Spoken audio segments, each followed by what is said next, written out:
সিজদায় পড়ে যে অঝর নয়নে যিনি কাঁদতেছেন অন্য কেউ নন, দিন দুনিয়ার বাদশাহ হাবিবুল্লাহ জনাবে মুহাম্মদুর রাসূলুল্লাহ সাল্লাল্লাহু আলাইহি ওয়াসাল্লাম নবী আমার সিজদায় পড়ে যে এত কান্না কাঁদছেন।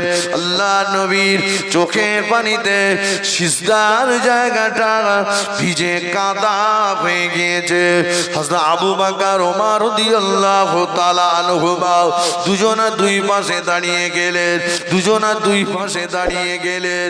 আল্লাহ নবী সিজদায় পড়ে যে কাঁদতেছেন, আল্লাহ পাক আমার উম্মতেরা বড় দুর্বল হবে, আমার উম্মত বড় যঈফ হবে, আমার উম্মত বড় কমজোরি হবে।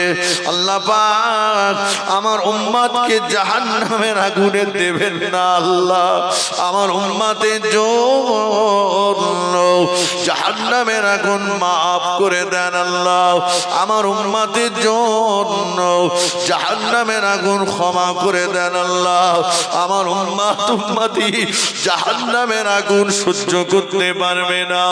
আল্লাহ নবী দুজন সাহাবা দাঁড়িয়ে আবু বকর বললেন, ইয়া রাসূলুল্লাহ,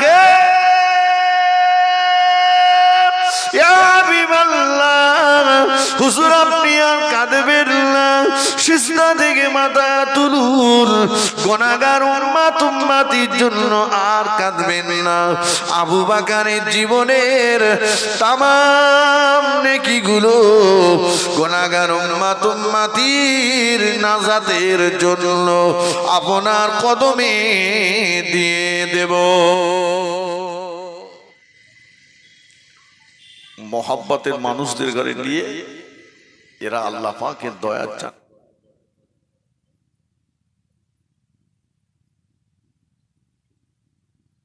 জায়গাটাই আমাদের সময় কম, ঠিক কিনা বলুন? সেই জায়গাটায় আসলে আমরা ব্যস্ত, অন্য জায়গাতে এত ব্যস্ত না। আসুন, আল্লাহ বলেছেন আজিজুন আলাইহি মা আনিতুম, নেতা তোমাদের দুঃখে দুঃখিত হয়, তোমাদের কষ্টে কষ্ট পায়, তোমাদের সুখে সুখী হয়। একটা নেতার নাম বলুন যিনি দামি গাড়িটাতে উঠবার সময় আমার আপনার কথা চিন্তা করেছে যে বাগমারি যারা আমাকে ভোট দিয়েছে এরা যতদিন দামি গাড়ি না চাপবে আমি ওই গাড়িতে উঠবো না। বলতে পারবেন?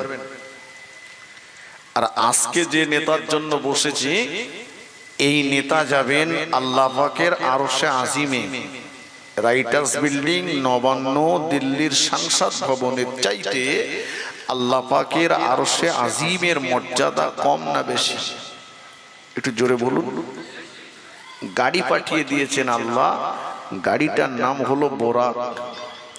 শুধু বোরাক না, ওই বোরাকটা নবীকে পিঠে নেওয়ার জন্য কিতাবের ভিতরে এসছে ৭০,০০০ বছর সিজদায় পড়েছিল জান্নাত। আল্লাহ রাসূল আমাদের নেতা বোরাকের পৃষ্ঠে আরোহণ করবেন, হুজুরের চোখ দিয়ে top top top top top top করে পানি পড়ছে, কাঁদছে। ফেরেশতা জিবরিল আমিন আলাইহিস সালাম বললেন, ইয়া রাসূলুল্লাহ, আজকে দিন তো আপনার জন্য খুশির দিন, আনন্দের দিন। আপনি আল্লাহ পাকের আরশে আজিমে যাবেন, আল্লাহ পাকের সঙ্গে মেরাজ হবে, আপনি কাঁদছেন কেন? আল্লাহ নবী জবাব দিয়েছিলেন, ও ফেরেশতা জিবরাইল আমিন, আমি রাসূলুল্লাহ বোরাকের পৃষ্ঠে আরোহণ করবার পূর্বে আমার উম্মতি কথাটা আমার মনে পড়ে গিয়েছে। ও ফেরেশতা জিবরাইল, আমার উম্মতেরা বড় কমজোরি হবে, আমার উম্মতেরা বড় দুর্বল হবে, আমার উম্মতেরা বড় যঈফ হবে। কাল কিয়ামতের ময়দানে আমার উম্মতিরা যখন আল্লাহ পাকের শাহী দরবারে যাবে, আল্লাহ পাক আমার উম্মতির জন্য এমন বাহনের ব্যবস্থা কি করে দেবে, যতক্ষণ আমাকে না জানাবেন আমি রাসূলুল্লাহ এই বোরাকের পৃষ্ঠে আরোহণ করব না। আল্লাহ পাক জানিয়ে দিলেন, ও ফেরেশতা জিবরাইল, আমার নবীকে বলে দাও, আমার হাবিবকে শুনিয়ে দাও, আমার নবীর কান্না আমি আল্লাহ সহ্য করতে পারি না, আমার নবীর চোখের পানি আমি আল্লাহ সহ্য করতে পারি না। ও জিবরাইল, আমার নবীকে বলে দাও, হাবিবের মুহাব্বতের উম্মতি যারা হবে আমার আল্লাহ পাক তাদের জন্য এমন বাহনের ব্যবস্থা করে দেবে। আরেকটু জোরে বলেন, আরেকটু মন খুলে বলেন।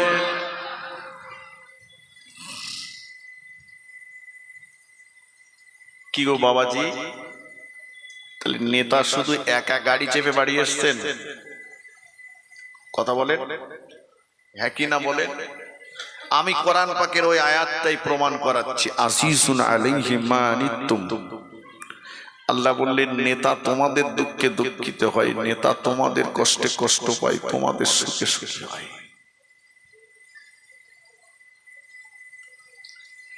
দুনিয়ার বেশিরভাগ নেতারা যত ঠান্ডা ঘরে বসেছে, ব্রেন ঠান্ডা হয়েছে তো ভুলে গেছে আমাদের নেতা আরশে আজিমে গেলেন 25 থেকে 27 বছরের লম্বা মেয়াদ নিয়ে আরশে আজিমে বসে বসে আল্লাহ পাকের সঙ্গে গল্প করলেন। জোরে বলুন সুবহানাল্লাহ। ফিরে আসবেন, আল্লাহ পাকের আরশে আজিমের পায়াটা জড়িয়ে ধরে সিজদায় পড়েছে, ছোট ছোট করে কাঁদছে। আল্লাহ বলেন, হাবিব 25 থেকে 27 বছরের লম্বা মেয়াদ নিয়ে আরশে আজিমে বসে বসে গল্প করলাম, এখনো কি খুশি হননি? চলে যাওয়ার সময় আরশে আজিমের পায়াটা জড়িয়ে ধরে কাঁদছেন কেন? সিজদায় পড়ে কি হয়েছে আপনার? আল্লাহ নবী জবাব দিয়েছিলেন, ও পুরান আমিন, আল্লাহ পাক আমি রাসূলুল্লাহ আরশে আজিমটাকে ছেড়ে দেওয়ার পূর্বে আমার উম্মতির কথাটা আমার মনে পড়ে গিয়েছে। ও পুরান আমিন, আল্লাহ পাক আমি শুধু আপনার সঙ্গে মেয়ারাজ করে চলে যাব, আমার উম্মতির সঙ্গে আপনার কি মেয়ারাজ হবে না? আমার উম্মতির সঙ্গে আপনার কি মেয়ারাজ হবে না? আল্লাহ পাক আমার উম্মতির সঙ্গে আপনার মেয়ারাজের মাধ্যমটা যতক্ষণ আমাকে না বলে দেবেন আমি রাসূলুল্লাহ আল্লাহ আপনার আরশে আজিমের পায়াটা ছেড়ে দেব না। আল্লাহ পাক আমি আপনার আরশে আজিম ছেড়ে চলে যাব না যতক্ষণ আমাকে না বলবেন। আল্লাহ পাক জানিয়ে দিলেন, ও আমার হাবিবে প্যারা, কাঁদবেন না, সিজদা থেকে মাথা তুলুন, আপনার কান্না আমি আল্লাহ সহ্য করতে পারি না। নবী গো, আমি আল্লাহ পাক জানিয়ে দিলাম আপনার ইজ্জত সম্মানের খাতিরে আপনার উম্মতিরা যখন নামাজের পাটিতে দাঁড়িয়ে যাবে আমি আল্লাহ আমার সঙ্গে তাদের মেরাজ হয়ে যাবে। আর একটু জোরে বলুন সুবহানাল্লাহ। আসসালাতু মিরাজুল মুমিনিন, নামাজ হলো মুমিনের জন্য মেরাজ। কি গো বাবাজি, নবী আমাদের ভালোবাসেন না বাসেন না? আল্লাহ বলেছেন আজিজুন আলাইহি মা আনিতুম, নেতা তোমাদের দুঃখে দুঃখিত, তোমাদের কষ্টে কষ্ট পায়, তোমাদের সুখে সুখী হয়।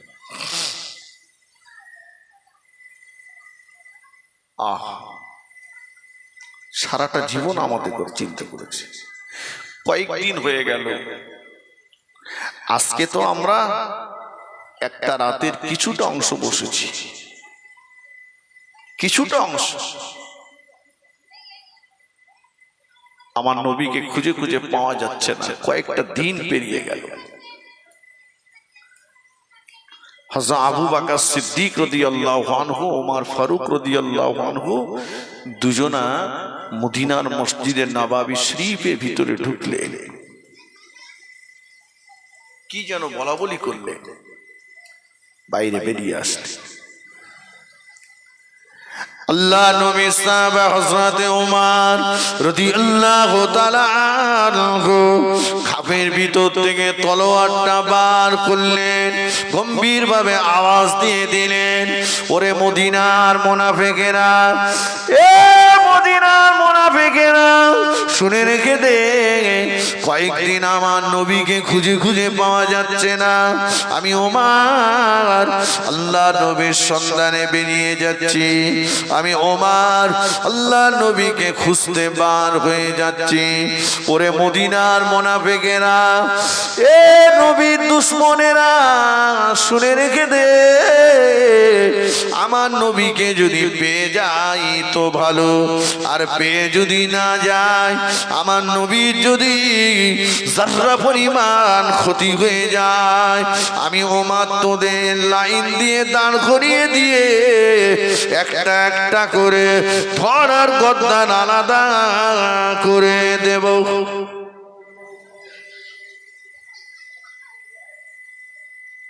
ওমর হুমকি দিয়েছে, ভয়ে সব থরথর করে কাঁপছে। আরে যে রাস্তা দিয়ে ওমর যেত 40 দিন, সে রাস্তায় শয়তান যেত না। সুবহানাল্লাহ বলে। ওমর খোলা ময়দানে তলোয়ার মাথা দিয়ে শুয়ে থাকতেন, মদিনার খলিফা ওমর খোলা ময়দানে তলোয়ার মাথায় দিয়ে শুয়ে থাকতেন, জঙ্গলের বাঘেরা এসে হযরত ওমরের পা চেটে দিত। একটু জোরে বলেন। আমাদের গ্রামের মেম্বার রাত্রি একলা পেশাব করতে বাইরে যায় না, জনগণের এত উপকার করেছে ভয়। আর ওমর মদিনার খলিফা খোলা ময়দানে তলোয়ার মাথায় দিয়ে শুয়ে থাকতেন, জঙ্গলের বাঘেরা এসে পা ছেটে দিত। সেই ওমর হুমকি দিচ্ছে। কি চলছে না? এ মাইক ম্যান, দেখো না মাইকের আওয়াজটাও ভালো, কি চলছে না দেখো কি বলছে।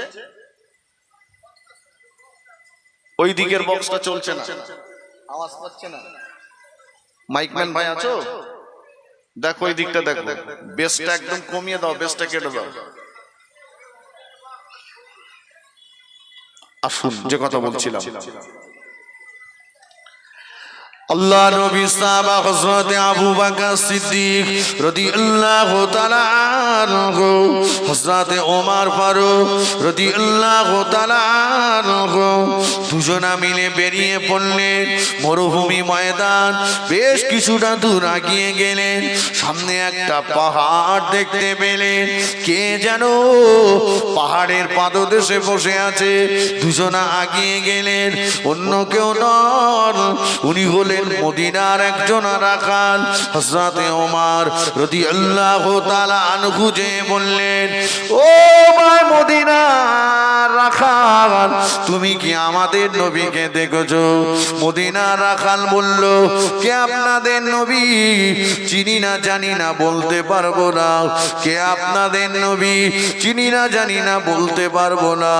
তবে শুনুন শুনুন, একটা কথা বলে রাখি, ওই যে পাহাড়ের উল্টো দিকে খেজুর বাগানটা দেখতে পাচ্ছেন, ওই খেজুর বাগানের ভিতরে চলে যান। তবে সাবধানে যাবেন, গাছগুলো ঘন ঘন, কাঁটাগুলো ঘন ঘন, সাবধানে যাবেন। ওই খেজুর গাছের ভিতরে একজনা ব্যক্তি সিজদায় পড়ে যে কি যেন তার জবান দিয়ে বলছেন আর রোনাজানি করছেন। যদি পারেন ওনাকে নিয়ে বাড়ি চলে যান, কেননা ওনার কান্নার আওয়াজ পেয়ে আমার পালের ভিতরে যত মেষ, দুম্বা, ছাগল, ভেড়া ছিল, কেউ তার আর খাওয়ারে মুখ দেয় না।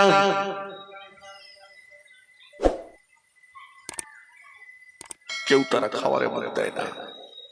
চলে যান, দেখেন তো ওই খেজুর বাগানে বসে বসে সিজদায় পড়ে যে কে কাঁপছে। হযরত আবু বকর সিদ্দিক রাদিয়াল্লাহু আনহু, ওমর ফারুক রাদিয়াল্লাহু আনহু মেরে আস্তে আস্তে আস্তে আস্তে খেজুর বাগানের ভিতরে ঢুকলেন।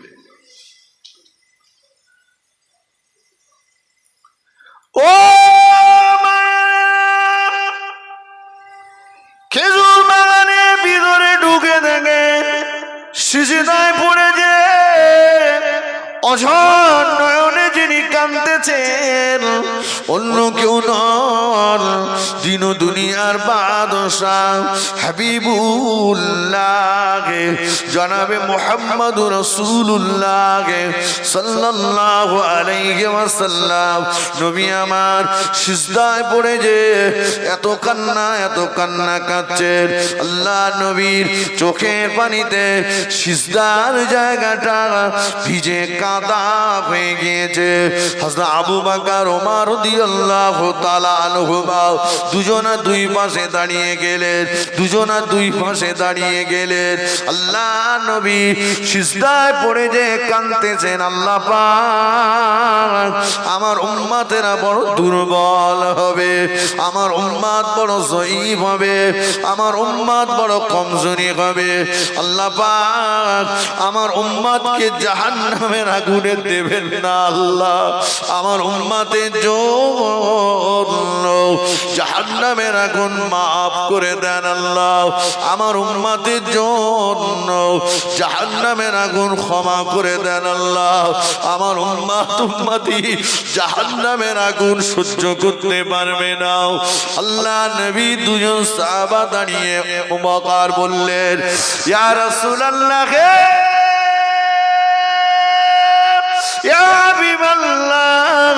হুজুর আপনি আর কাঁদবেন না, সিজদা থেকে মাথা তুলুন, গুনাহগার উম্মতির জন্য আর কাঁদবেন না। আবু বকরের জীবনের তামাম নেকিগুলো গুনাহগার উম্মতির নাজাতের জন্য আপনার কদমে দিয়ে দেব।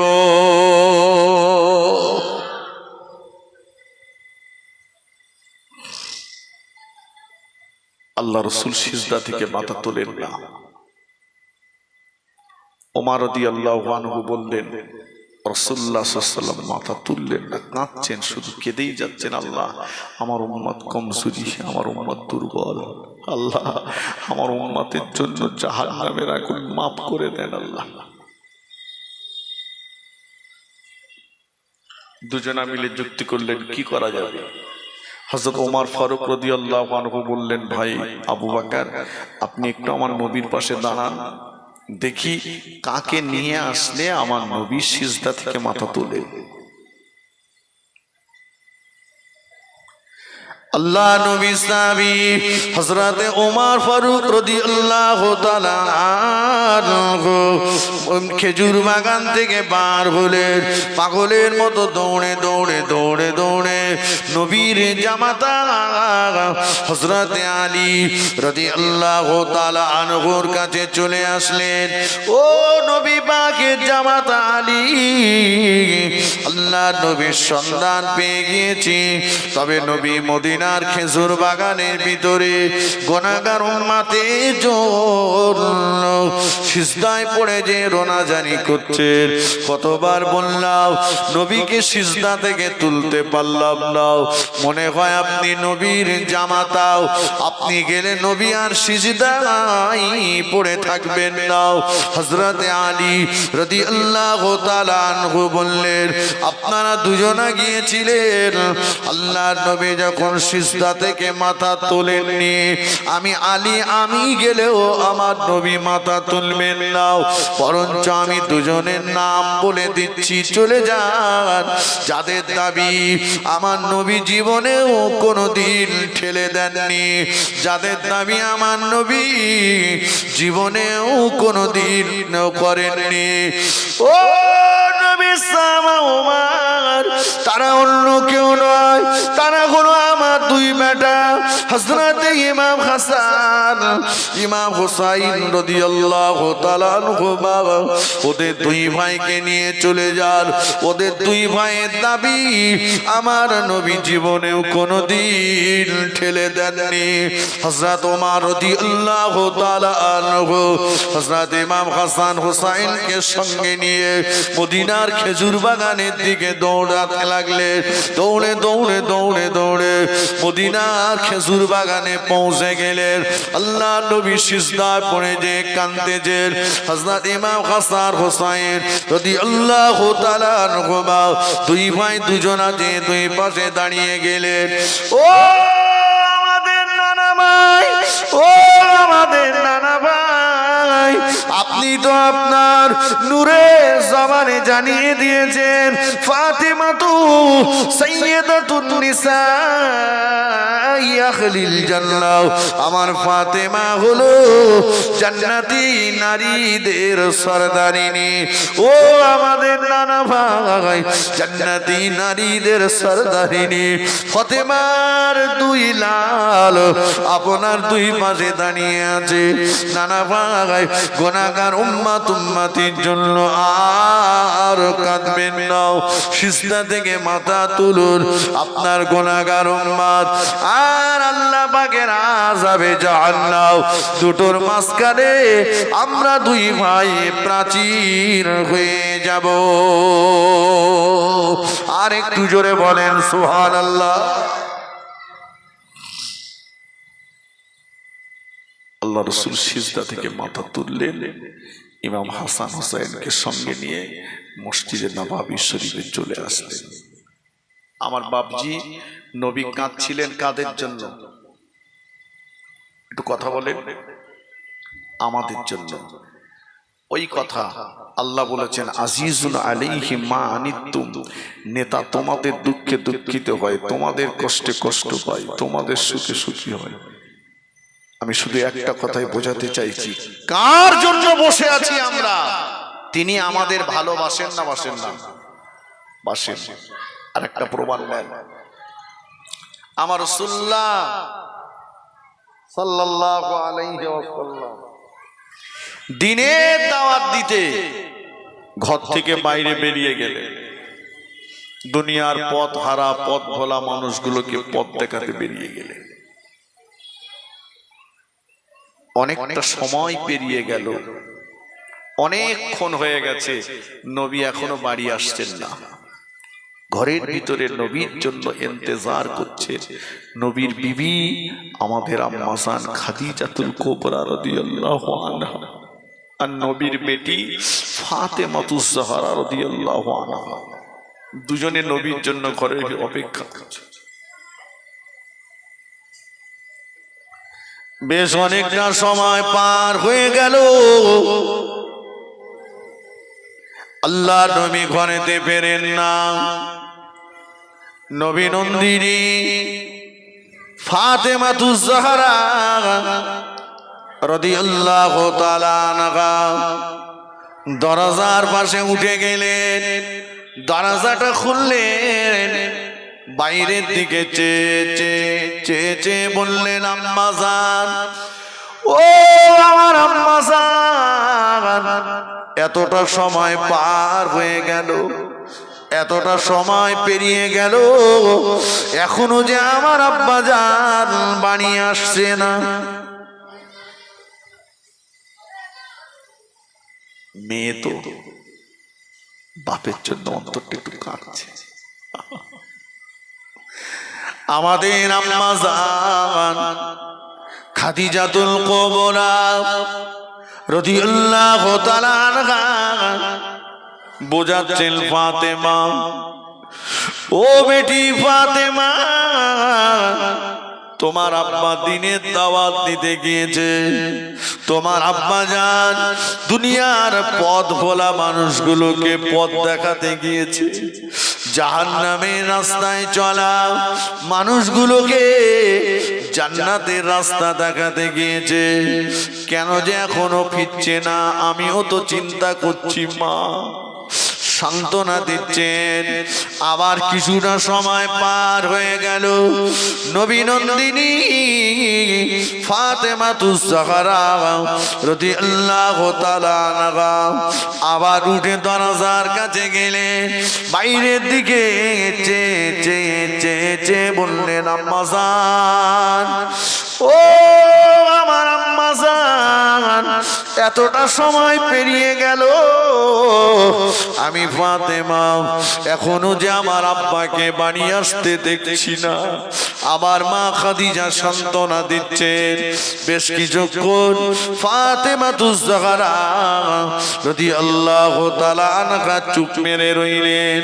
আবার কিছুক্ষণ পরে আবার উঠে পাগলের মতো দরজার কাছে গেলেন, দরজাটা খুললেন, দরজাটা খুলে বললেন, ও আমার আম্মা জান, ওই দেখুন না আমাদের বাড়ির দিকে গুটি গুটি পায়ে একজনা ব্যক্তি হেঁটে হেঁটে আগিয়ে আসছে।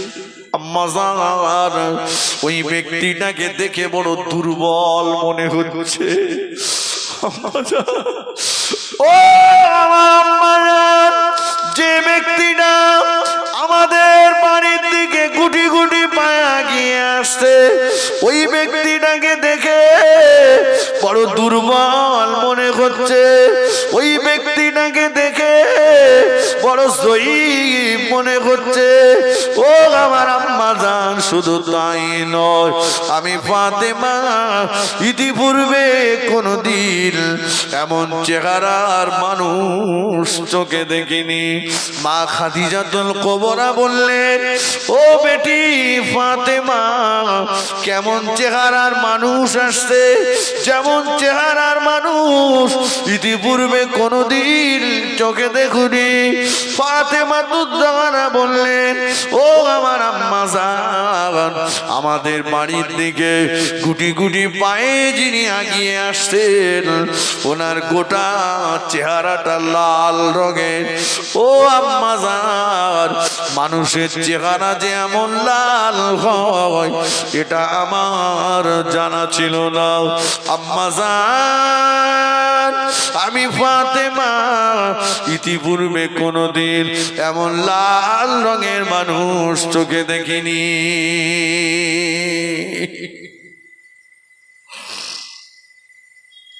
লাল রঙের মানুষ আসছে। আম্মা, লোকটাকে দুর্বল মনে হচ্ছে, জয়ীফ মনে হচ্ছে, কমজোরি মনে হচ্ছে, খুব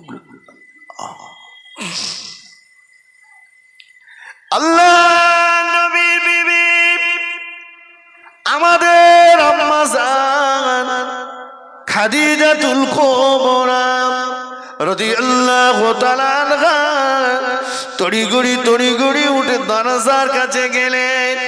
দরজার কাছে যে দরজাটা খুললেন, দরজাটা খুলে আমাদের আম্মা জান হাউ হাউ করে কেঁদে ফেললেন। চিনতে পারলেন না মা, ও বেটি ফাতেমা, ওনাকে চিনতে পারলে না মা? ওনাকে কি চিনতে পারলে না মা?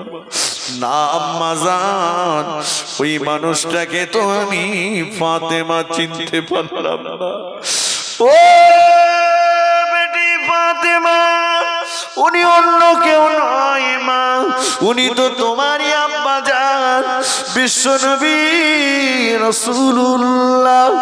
ও ফাতেমা, তুমি তোমার আব্বা জানকে দেখে চিনতে পারলে না মা? ফাতেমা তো জাহরা বললেন, আম্মা জান, আমার আব্বা জানের চেহারার দিকে তাকালে পূর্ণিমা চাঁদটাও যে হার মেনে যেত। ও আমার আম্মা জান, আমার আব্বা জান, আমাবস্যার কালো ঘুটঘুটে অন্ধকার রাতে, অন্ধকার ঘরের ভিতরে থাকলে অন্ধকার ঘরটা আলোয় আলোকিত নূর আর নূর হয়ে যেত। আমার আব্বা জানের চেহারাটা এমন লাল দেখাচ্ছে কেন? আমার আব্বা জানকে এত দুর্বল মনে হচ্ছে কেন? মা খাদিজাতুল কুবরা বললেন, ও বেটি ফাতেমা, মনে হয় তোমার আব্বা দিনে দাওয়াত দিতে গিয়েছিল, বেঈমানের দলেরাও তোমার আব্বা জানকে এত মার মেরেছে, এত মার মেরেছে, পাথরের আঘাতে আঘাতে আঘাতে আঘাতে তোমার আব্বা জানে নূরের বদনটা রক্তে লাল হয়ে গিয়েছে। ও বেটি ফাতেমা, তোমার আব্বা জানকে মেরে ওরা রক্তাক্ত করে দিয়েছে, তোমার আব্বা জানকে মেরে ওরা রক্তাক্ত করে দিয়েছে। আম্মা জান খাদিজাতুল কুবরা রাদিয়াল্লাহু তাআলা আনহা পাগলের মতো আগিয়ে গেলে দরাদরি দরাদরি করে আমার নবীকে বাড়িতে নিয়ে আসলেন। শাড়ির আঁচল দিয়ে দয়ার নবীর গায়ের খুন মোবারক গুলো, রক্তগুলো মুছে মুছে মুছে মুছে মুছে মুছে দিচ্ছেন। আম্মা জানের লক্ষ্য পড়ে গেল দয়ার নবীর নূরের বদনে পাথরের টুকরা ঢুকে গেছে। আম্মা জান আঙুল দিয়ে টেনে টেনে টেনে টেনে টেনে টেনে পাথরের টুকরা বার করছে। খুন মোবারক ফিটকি দিয়ে আমাদের আম্মা জানের মুখে লেগে গেল। আম্মা জান ডুগুরে ডুগুরে ডুগুরে ডুগুরে কেঁদে ফেললেন। এ মক্কার বেঈমানের দলেরা, এ আবু জাহাল, এ আবু লাহাব, এ উতবা সাহেবা ওলীদ ইবনে মুগীরা, কে আছিস বললাম? আমি খাদিজা, আমার টাকা নিয়ে তোরা ব্যবসা করিসনি, আমার টাকা নিয়ে তোরা বড় লোক হসনি। মুহাম্মদ সাল্লাল্লাহু আলাইহি ওয়াসাল্লাম গরীব হলেও আমার স্বামী, এতিম হলেও আমার স্বামী, আমার টাকা নিয়ে ব্যবসা করলি আর আমার গরীব এতিম স্বামীকে ধরে ধরে ধরে ধরে তোরা এমন করে মারলি। দয়ার নবী আমার আমাদের আম্মা জানের বুকে হাত লাগিয়ে দিয়ে বললেন, মা না না না না না খাদিজা, এমন করে বলো না খাদিজা। এদিকে নবী নন্দিনী ফাতেমা তুজারা দুটো হাত তুলে আল্লাহ পাকের দরবারে কাঁদতেছেন, আল্লাহ আমার আব্বা জান জীবনেও কোনোদিন কারো গালে অন্যায় ভাবে চড় মারিনি, আমার আব্বা কোনোদিন প্রতিবেশীর হক নষ্ট করিনি, আমার আব্বা কখনো কাউকে ফাঁকি দেয়নি, আমার আব্বা জান কোনোদিন গরিবের সঙ্গে অসৎ আচরণ করিনি, কোনোদিন কারো জমি জবরদখল করিনি, কোনোদিন এতিমের মাল আত্মসাৎ করিনি। অথচ আজকে দিনে ওরা আমার আব্বাকে এত মার মারলো। আমি ফাতেমা, আমি আমার আব্বা জানকে দেখে চিনতে পারছি না। আল্লাহ নবী ফাতেমার হাত থেকে নামিয়ে দিলেন। ও বেটি ফাতেমা বদদুয়া করো না মা, বদদুয়া করো না। কিয়ামতের ময়দানে যেদিন বাপ বেটা হবে না, বেটা বাপের হবে না, মা মেয়ের হবে না, মেয়ে মায়ের হবে না, আমি রাসূলুল্লাহ আমার এই ক্ষত চিহ্নগুলো, আমার মারের দাগগুলো আল্লাহ পাককে দেখাবো, আল্লাহকে দেখাবো। আল্লাহ পাককে দেখিয়ে আল্লাহ পাকের কাছ থেকে আমার এক একটা মারের দাগের বিনিময়ে লক্ষ লক্ষ লক্ষ লক্ষ গুনাহগার উম্মত উম্মতীদের জীবনের গুনাহকে মাফ করিয়ে নেব। জোরে বলতে পারলেন না সুবহানাল্লাহ? মন খুলে বলেন না সুবহানাল্লাহ? নারে তাকবীর, নারে তাকবীর, দুরূদ শরীফ আল্লাহুম্মা।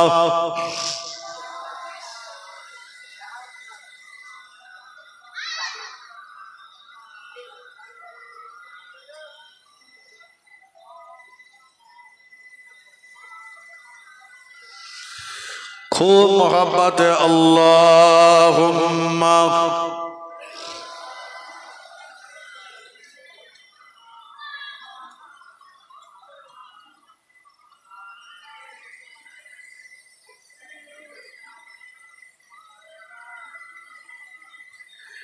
নবীর রওজা শরীফ দেখে মন ভরে না, दीदार दाओ गो शाहे मदीना। नबीर रोजा शरीफ देखे मन भरे ना, दीदार दाओ गो शाहे मदीना। अल्लाहुम्मा सल्ली आला।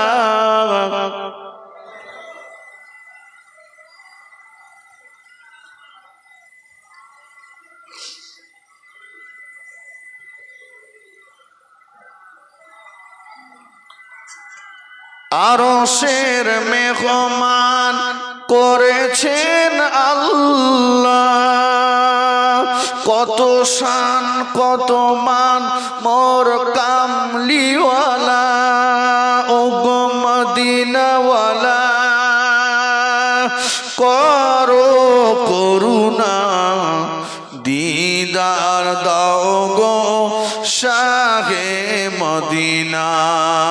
নবীর রওজা শরীফ দেখে মন ভরে না, দিদার দাও গো শাহে মদিনা।